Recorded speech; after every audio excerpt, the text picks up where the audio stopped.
So my name is Jade McCutcheon, or Jade Rosina McCutcheon, and I began working in theatre at the age of 28, and I joined a theatre company called KISS at the time.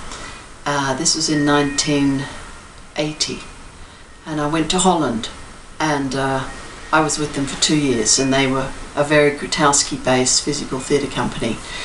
We were given an old army barracks called the Kazerne in Leeuwarden, Friesland, in Holland, and we were charged with creating Dante's Divine Comedy, which we called the KISS comedy. 8 hours of hell, 8 hours of purgatory, and 8 hours of paradise.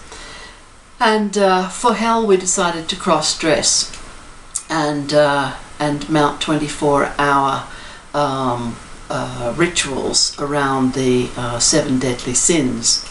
And so each week for 24 hours we would build effigies in the courtyard of the old Kazerne, cross-dress, and try to discover all the elements of what lust meant, and adultery and greed and sloth, etc. And we created scenarios and characters and sound pieces. I often went to the junkyards around Leeuwarden and got bits of old metal and strung them up and made ridiculous sounds out of them.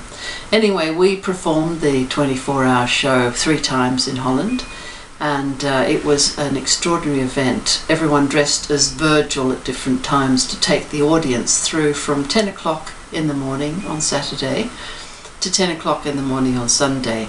We took them down canals in barges and into old abandoned buildings, warehouses, into churches, into art galleries, and we finished in the theatre in Leeuwarden.